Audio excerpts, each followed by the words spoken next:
ಇದು ಅಪ್ರೂವರ ಲಾಗಿನ್ನು.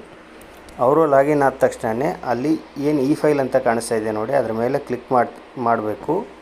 ಆ ಕ್ಲಿಕ್ ಮಾಡಿದ ತಕ್ಷಣ ಅವ್ರಿಗೆ ಏನು ಫೈಲ್ ಇನ್ಬಾಕ್ಸ್ ಅಂತ ಇರುತ್ತಲ್ವ ಅದು ಡಿಫಾಲ್ಟಾಗಿ ಓಪನ್ ಆಗಿ ಲಾಗಿನ್ ಆಗುತ್ತೆ. ಅಲ್ಲಿ ಬಂದಿರತಕ್ಕಂಥ ಫೈಲು ಕಾಣಿಸುತ್ತೆ, ಅದು ಯಾರು ಕಳಿಸಿದ್ದಾರೆ, ಆ ಫೈಲು ಏನು ಅಂತ ಅಲ್ಲಿ ಡೀಟೇಲ್ಸ್ ಕಾಣಿಸುತ್ತೆ, ಯಾವ ಡೇಟ್ ಟೈಮ್ ಕಳಿಸಿದ್ದಾರೆ ಅಂತ. ಆ ಫೈಲ್ ನಂಬರ್ ಮೇಲೆ ಕ್ಲಿಕ್ ಮಾಡಿದ್ರೆ ನಿಮಗೆ ನೋಟ್ ಶೀಟ್ ಕಾಣಿಸುತ್ತೆ. ನೋಟ್ 1 ಅಂತಂದೇಳಿ ಅಲ್ಲಿ ಕಾಣಿಸ್ತಾ ಇದೆ ನೋಡಿ. ಆ ನೋಟ್ 1 ಏನು ಬರೆದಿದ್ದಾರೆ ಅಂತ ಕಾಣಿಸುತ್ತೆ. ಅದು ಆದ ಮೇಲೆ ನೋಟ್ ಶೀಟ್ನ ಯಾರು ಬರೆದಿದ್ದಾರೆ ಅವ್ರ ನೇಮು, ಡೆಸಿಗ್ನೇಷನು, ಡೇಟು, ಟೈಮು ಕಾಣಿಸುತ್ತೆ. ನೋಟ್ ಶೀಟ್ ರಿಲೇಟೆಡ್ ಏನೋ ಡಾಕ್ಯುಮೆಂಟ್ ಅಪ್ಲೋಡ್ ಮಾಡಿದರೆ ಅಲ್ಲಿ ಡಾಕ್ಯುಮೆಂಟ್ ಮೇಲೆ ಕ್ಲಿಕ್ ಮಾಡಿದರೆ ನಿಮಗೆ ಅಲ್ಲಿ ಪ್ರಿವ್ಯೂ ಆಗುತ್ತೆ. ನೋಟ್ ಶೀಟ್ ರಿಲೇಟೆಡ್ ಏನೇ ಡಾಕ್ಯುಮೆಂಟ್ ಅಪ್ಲೋಡ್ ಮಾಡಿದ್ರೂ ಅಲ್ಲಿ ಕಾಣಿಸುತ್ತೆ ನಿಮಗೆ. ಅದೇ ಥರ ಆ ಟಪಾಲ್ ಏನು ಅಂತ ನೋಡಬೇಕು ಅಂತಂದರೆ ಆ ಟಪಾಲ್ ನಂಬರ್ ಮೇಲೆ ಕ್ಲಿಕ್ ಮಾಡಿದರೆ ಅಥವಾ ರಿಸಿಪ್ಟ್ ನಂಬರ್ ಮೇಲೆ ಕ್ಲಿಕ್ ಮಾಡಿದರೆ ಆ ರಿಸಿಪ್ಟು ನಿಮಗೆ ಅಲ್ಲಿ ಪ್ರಿವ್ಯೂ ಆಗುತ್ತೆ. ಆ ರಿಸಿಪ್ಟನ್ನ ನೋಡ್ಕೋಬೋದು, ಏನು ರಿಸಿಪ್ಟು ಅಂತಂದೇಳಿ. ಅದೇ ಥರ ಡ್ರಾಫ್ಟ್ ನೋಡಬೇಕಂದ್ರೆ ಡ್ರಾಫ್ಟ್ ಲಿಸ್ಟ್ ಮೇಲೆ ಕ್ಲಿಕ್ ಮಾಡಿ ಆ ಡ್ರಾಫ್ಟು 2 ಬರೆದಿದ್ರೆ 2 ಕಾಣಿಸುತ್ತೆ, 1 ಇದ್ದರೆ 1 ಕಾಣಿಸುತ್ತೆ. ಆ ಡ್ರಾಫ್ಟನ್ನು ನೀವು ಪ್ರಿವ್ಯೂ ಮಾಡಬೇಕಂದ್ರೆ ಡ್ರಾಫ್ಟ್ ನಂಬರ್ ಮೇಲೆ ಅಲ್ಲಿ ಕ್ಲಿಕ್ ಮಾಡಬೇಕು. ಆ ಡ್ರಾಫ್ಟು ನಿಮಗೆ ಪ್ರಿವ್ಯೂ ಆಗುತ್ತೆ. ಒಂದು ವೇಳೆ ಈ ಡ್ರಾಫ್ಟಲ್ಲಿ ಏನಾರು ಕರೆಕ್ಷನ್ಸ್ ಇತ್ತು ಅಂದರೆ ಅದು ಅಪ್ರೂವರ್ ಲಾಗಿನಲ್ಲೇ ಎಡಿಟ್ ಮಾಡ್ಬೋದು. ಅಲ್ಲಿ ಎಡಿಟ್ ಅಂತ ಇದೆ ನೋಡಿ, ಅದ್ರ ಮೇಲೆ ಕ್ಲಿಕ್ ಮಾಡಿದರೆ ನಿಮಗೆ ಅಲ್ಲೇ ಟೈಪ್ ಮಾಡಿರೋದ್ರಿಂದ ಅಥವಾ ಕಾಪಿ ಪೇಸ್ಟ್ ಮಾಡಿರೋದ್ರಿಂದ ಅಲ್ಲೇ ಏನಾರು ಕರೆಕ್ಷನ್ಸ್ ಇತ್ತು ಅಂತಂದರೆ ಅಲ್ಲೇ ಆ ಡ್ರಾಫ್ಟನ್ನು ಕರೆಕ್ಷನ್ಸ್ನ ಮಾಡ್ಬೋದು. ಏನು ಕರೆಕ್ಷನ್ಸ್ ಇದೆ ಅದನ್ನು ಅಲ್ಲಿ ಕರೆಕ್ಷನ್ ಮಾಡಬೇಕು.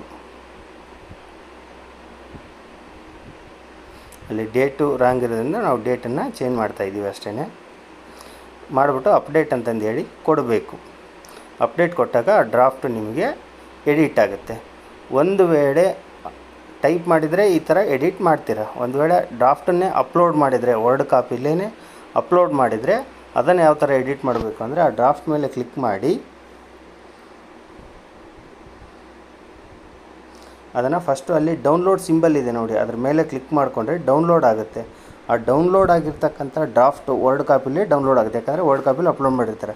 ಅದರಲ್ಲಿ ಏನೇನು ಚೇಂಜಸ್ ಬೇಕು ಡೌನ್ಲೋಡ್ ಆಗಿರ್ತಕ್ಕಂಥ ವರ್ಡ್ ಕಾಪಿಲಿ ಫಸ್ಟು ಚೇಂಜಸ್ ಮಾಡ್ಕೋಬೇಕು. ಓಪನ್ ಮಾಡ್ಕೊಂಬಿಟ್ಟು ಅದೇನು ಡೌನ್ಲೋಡ್ ಮಾಡಿರ್ತಾರಲ್ಲ ಆ ವರ್ಡ್ ಕಾಪಿನೇ ಚೇಂಜಸ್ ಮಾಡ್ಕೋಬೇಕು. ಬಿಕಾಸ್ ಅದು ವರ್ಡ್ ಪ್ಯಾಡಲ್ಲಿ ಡೌನ್ಲೋಡ್ ಆಗಿರುತ್ತೆ. ಅದು ಡೌನ್ಲೋಡ್ ಆಗಿರೋ ಕಾಪಿನ ನೀವು ಎಡಿಟ್ ಮಾಡ್ಕೊಂಡ್ಮೇಲೆ ಮತ್ತೆ ಡ್ರಾಫ್ಟಿಗೆ ಬಂದುಬಿಟ್ಟು ಅಲ್ಲಿ ಎಡಿಟ್ ಅಂತಂದು ಹೇಳ್ಕೊಟ್ರೆ ನಿಮಗೆ ಅಲ್ಲಿ ಅಪ್ಲೋಡ್ ಅಂತಂದು ಹೇಳಿ ರಿಮೂವ್ ಅಂತ ಆಪ್ಷನ್ ಇದೆಯಲ್ವ ಅದನ್ನು ಕ್ಲಿಕ್ ಮಾಡಿ ಮತ್ತೆ ಅಪ್ಲೋಡ್ ಮೇಲೆ ಕ್ಲಿಕ್ ಮಾಡಿ ನೀವೇನು ಕರೆಕ್ಷನ್ ಮಾಡಿರ್ತಾರಲ್ವ ಆ ಕಾಪಿನ ಅಪ್ಲೋಡ್ ಮಾಡ್ಕೋಬೇಕು. ಆವಾಗ ಅಪ್ಲೋಡ್ ಮಾಡಿರ್ತಕ್ಕಂಥ ಕಾಪಿ ನಿಮಗೆ ಇಲ್ಲಿ ಕಾಣಿಸುತ್ತೆ. ಅಪ್ಡೇಟ್ ಅಂತಂದು ಹೇಳ್ಕೊಟ್ರೆ ಅದು ಮತ್ತೆ ಡಾಕ್ಯುಮೆಂಟು ನೀವು ಚೇಂಜಸ್ ಮಾಡಿರ್ತಕ್ಕಂಥದ್ದು ಇಲ್ಲಿ ಅಪ್ಲೋಡ್ ಆಗುತ್ತೆ.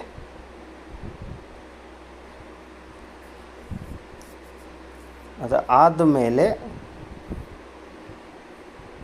ನೀವು ಆ ಡ್ರಾಫ್ಟನ್ನು ಅಪ್ರೂವ್ ಮಾಡಬೇಕು ಅಂತ ಅಂದರೆ ಅಲ್ಲಿ ಅಪ್ರೂವ್ ಅಂತಂದು ಹೇಳಿ ಕಾಣಿಸ್ತಾ ಇದೆ ನೋಡಿ ಕೆಳಗಡೆ, ಡ್ರಾಫ್ಟ್ ಕೆಳಗಡೆ.